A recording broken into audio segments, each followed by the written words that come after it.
नमस्कार दोस्तों। माँ भगवती की कृपा हम सब पर बनी रहे।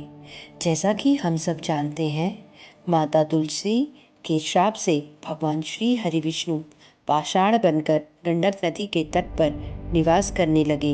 यह गंडक नदी माता तुलसी के शरीर से ही उत्पन्न हुई और उसमें रहने वाले करोड़ों कीटों ने अपने तीक्ष्ण दांतों से काट काट कर उस शिला के गड्ढे में श्री हरि के चक्र का चिन्ह बनाया और भगवान श्री हरि उसी के तट पर मनुष्यों के लिए पुण्यप्रद शालिग्राम बन गए।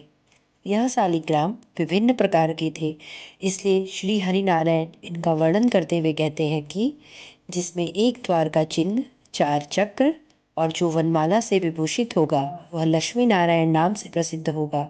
जिसमें एक द्वार का चिन्ह, चार चक्र चिन्ह, किंतु जो वनमाला रेखा से रहित होगा वह लक्ष्मी जनार्दन नाम वाला होगा।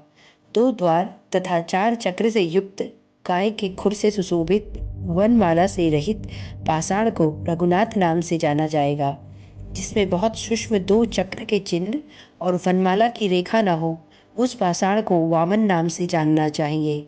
जिसमें अत्यंत सूक्ष्म आकार के दो चक्र तथा जो वनमाला से सुशोभित हो, गृहस्थों को सदा श्री प्रदान करने वाले उस पाषाण को भगवान श्रीधर का ही स्वरूप समझना चाहिए। स्थूल गोलाकार वनमाला से रहित तथा अत्यंत स्पष्ट दो चक्रों से अंकित पाषाण को भगवान दामोदर नाम वाला मानना चाहिए। जो मध्य आकार की गोलाई लिए दो चक्र बने हों, जिस पर बाण तथा तरकस का चिन्ह हो, उसे राम का विग्रह समझना चाहिए। मध्यम आकार वाले 7 चक्रों के चिन्हों से अंकित छत्र तथा आभूषण से अलंकृत पाषाण को भगवान राजराजेश्वर समझना चाहिए।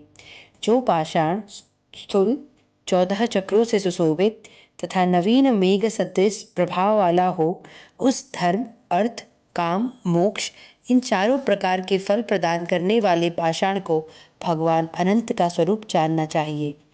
चक्र के आकार वाला, जिसमें दो चक्र श्री और गोखुर के चिन्ह सुशोभित हों, ऐसे पाषाण को मधुसूदन का विग्रह समझना चाहिए।